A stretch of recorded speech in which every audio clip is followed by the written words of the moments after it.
وہ سمجھے کہ جو ہے کوئی اس کے خلاف شواہد نہیں ہے تو سیکشن 63 ضابطہ فوجداری میں اس کو عدالت ڈسچارج کر سکتی ہے، میجسٹریٹ ڈسچارج کر سکتا ہے جس کے سامنے اس کو ریمانڈ کے لیے لے جایا جائے.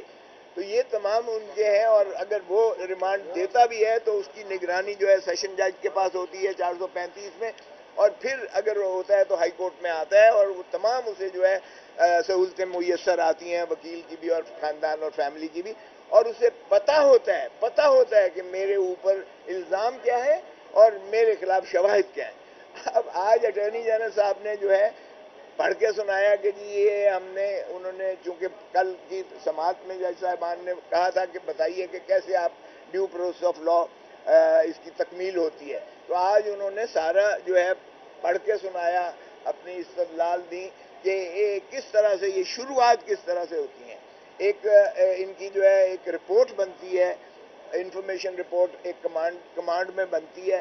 اس کمانڈ میں جب انفارمیشن وہ جی ایچ کیو کو بھیجی جاتی ہے، جی ایچ کیو میں اس رپورٹ کی بنیاد پر جو ہے یہ کہا جاتا ہے کہ اس کو جو ہے آپ انکوائری کے لیے کریں.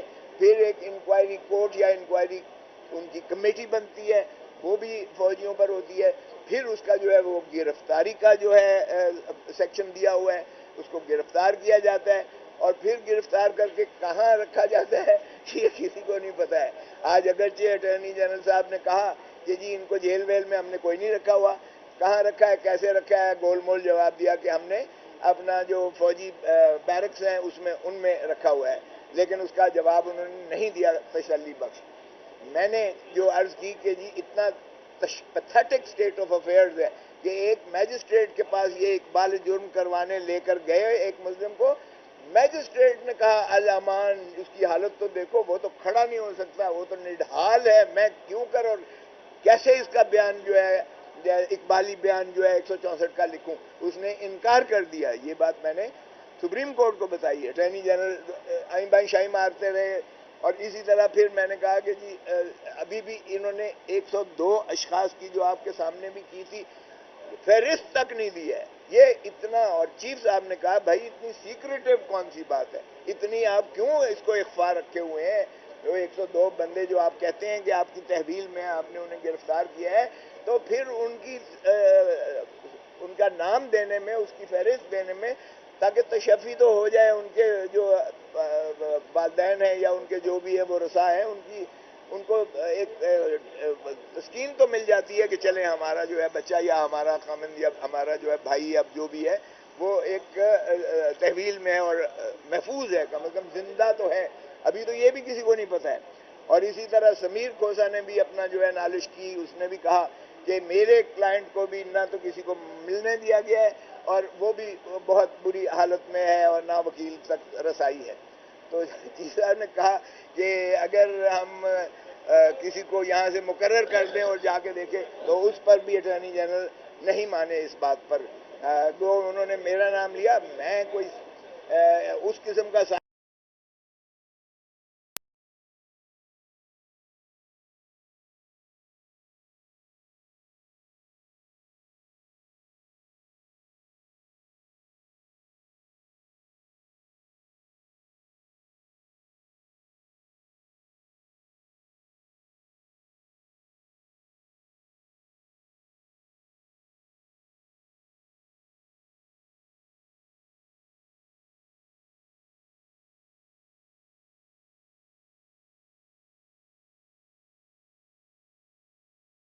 کیے گئے ہیں. پھر اپیل کا پروویژن پڑھ کے سنایا اٹارنی جنرل صاحب نے. تو اپیل کی جو شق تھی وہ بھی اپیل انہی کی اپنی جو ہے یعنی ہائرارکی میں تھی کہ بریگیڈیئر یا جنرل میجر جنرل اور بریگیڈیئر ہوگا، یعنی اس کی فارمیشن کے حساب سے جو ہے وہ بھی انہی کی ہوگی اپیل.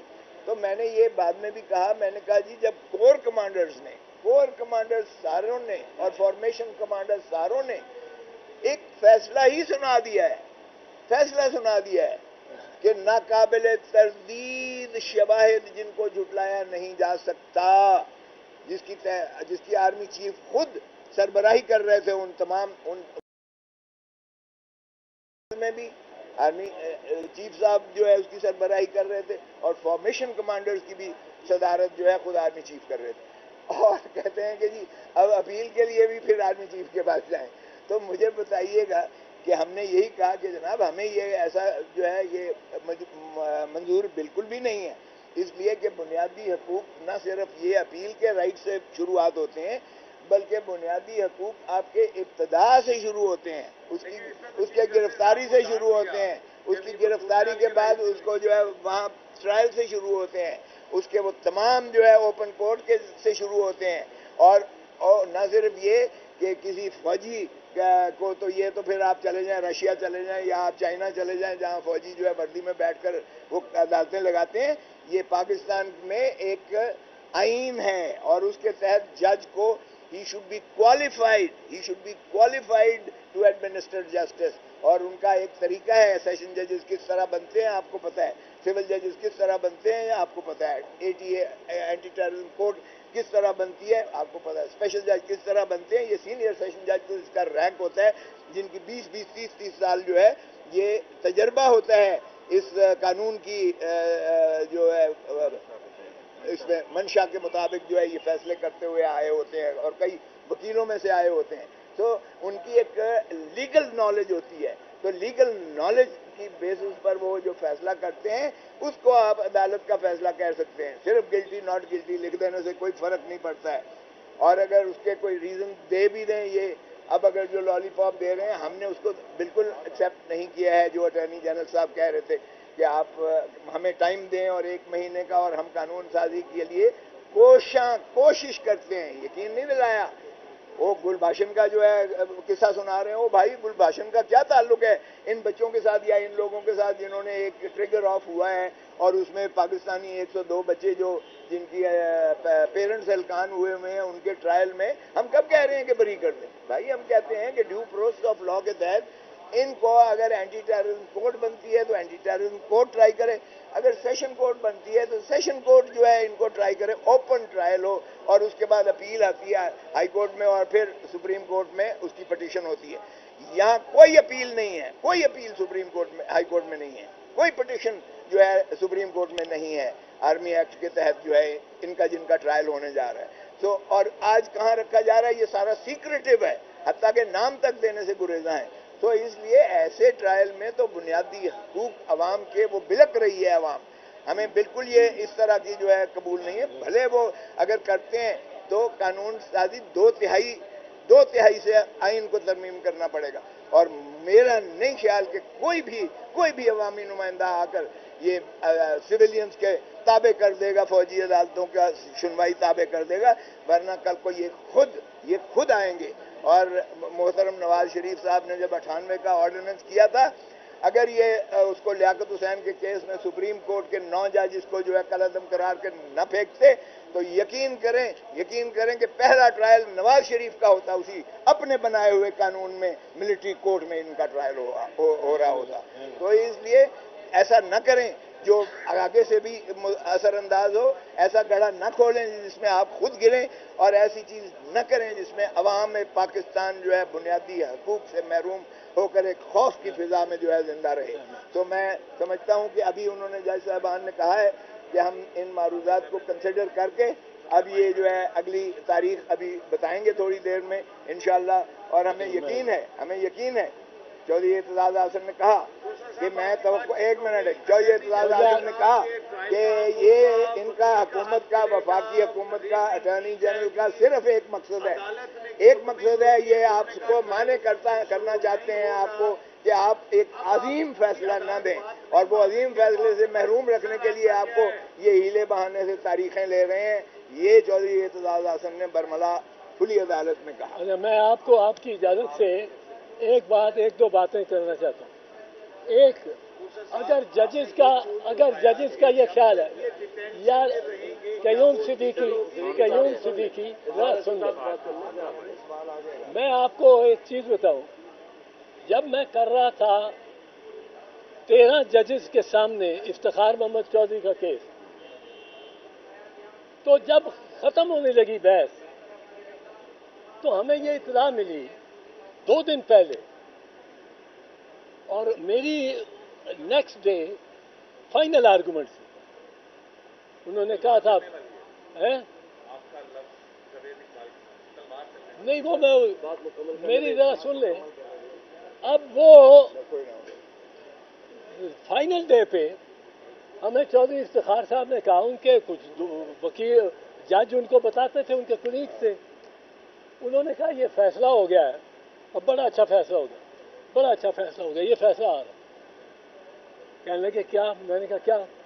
کہ وہ کہتے ہیں بحال کر دیتے ہیں جج صاحب کو اور بحال رکھتے ہیں ان کے خلاف ریفرنس کو. So president also winner and chief justice also winner. یہ ون ون دونوں کے لیے کر لیتے ہیں کہ چیف جسٹس بحال ہو جائے گا اور ریفرنس اس کے ساتھ جو سپریم جوڈیشل کاؤنسل میں جس کو ہم نے چیلنج کیا تھا یہ رہ جائے گا. میں نے کہا جی نہیں, مجھے نہیں قبول. I will not have half a winner and half a loser. I will not be a half a winner. یہ میں دنیا کو بتاؤں گا کہ یہ ہماری ڈیفیٹ ہو گئی ہے اگر یہ ہوگا. دوسرے دن میں نے بحث کی تو آپ لوگوں نے سنی, لاسٹ میری بحث میں نے یہی کہا, میں نے کہا جناب میں نے یہ نہیں کہا مجھے پتہ لگا یا کچھ, میں نے کہا جناب یہ ہو سکتا ہے کہ آپ لوگوں کے ذہن میں کوئی بات ہو اور بات یہ ہو کہ پریزیڈنٹ کو بھی کچھ دے دو اور چیف جسٹس کے بھی حوالے کچھ کر دو. چیف جسٹس کو بٹھا دو اوپر اور چیف جسٹس کے خلاف ریفرنس دبا کے چلاؤ اور جلدی جلدی اس کو کنوکٹ کراؤ, پر وہ بھی خوش اور وہ بھی خوش. میں نے کہا سر there will be no half winner or half loser. There has to be a winner. If I don't win, I lose. I don't care. آپ بھی تاریخ کے سامنے کہ دربار میں اور کٹہرے میں کھڑے ہیں, میں اکیلا نہیں کھڑا, آپ بھی کھڑے ہیں. یہ میں سنانا چاہتا ہوں, یہ کارروائی کا حصہ ہے. اور میں نے ایک اور بات کی, میں نے کہا یہ آپ کے دو طرف سابق جج صاحبان کی تصویریں لگی ہیں. ہر جج نے اپنی تصویر خود سلیکٹ کی, اس کو کوئی نہیں کہا گیا کہ آپ یہ بنوائیں یا وہ بنوائیں. کسی نے وگ میں بنائی ہے, کسی نے وہ روز میں بنائی ہے, کسی نے ریلیکس بنائی ہے, اپنی مرضی کی. میں نے کہا یہ جو تصویر اب نیکسٹ لگنی ہے جو افتخار محمد چودھری کی لگنی ہے اس کی اپنی مرضی کی لگے گی. آپ میرے خلاف فیصلہ دیں, یہاں وہ تصویر لگے گی چیف جسٹس کی جو گردن ایک مروڑ رہا ہے ایک انسپیکٹر, میں وہاں لگواؤں گا. یہ آپ بھی تاریخ کے کٹہرے میں کھڑے ہیں اور میں بھی تاریخ کے کٹہرے میں کھڑا ہوں, اور میں اس تاریخ کو مسخ نہیں ہونے دوں گا. In this case also, there is no halfway house. There is no کہ جی فوجی عدالتیں لگ جائیں پر ان کے پاس اپیل کا اختیار. بھائی فوجی عدالت کیا ہے؟ میں سمجھو فوجی عدالت ہوئی ہے بیٹھ, میں نے وردی پہنی ہوئی ہے, میں ایک کرنل ہوں یا بریگیڈیئر ہوں, میں کسی ڈسپلن کا پابند ہوں کہ نہیں؟ وہ سپیریئر لوگ وہ فوجی ہیں, ان کے ڈسپلن کا میں پابند ہوں. میری پروموشن, میری بینیفٹس, مجھے اچھی پوسٹنگ, مجھے نکالنا فوج کا سب ان کا تعلق ہے. یوں یہ کورٹس میں کیا ہے, کورٹ ہوتی ہے, عدالت ہوتی ہے جس کو سیکیورٹی آف ٹینیور ہوئے, لیگلی گارنٹی, جس کو نکالنے کے پروسیجر کے لیے آپ کو ایک پوری انکوائری کرنی پڑے, جوڈیشل انکوائری ہو, اس کو نکالنا کے لیے نکال کوالیفائڈ ہو. اب یہ یہاں آپ فوجیوں کو بٹھا رہے ہیں عدالت. فوجی اور عدالت یہ آپس میں ضد ہے. they are not acceptable. کہ فوجی ہو, اب وہ اس کو جو حکم آ جائے گا وہ کرے گا. میں نے 100 کے قریب ٹرائلز کیے ہیں فوجی عدالتوں کے ضیاء الحق کے ٹائم میں. وہ کئی دفعہ مجھے بھی پکڑ کے ساتھ لے جاتے تھے. 20 ورکرز کا, پیپلز پارٹی کے ورکرز کا کیس ہوتا تھا, مجھے بھی پکڑ کے, میں کہتا تھا میں وکیل ہوں,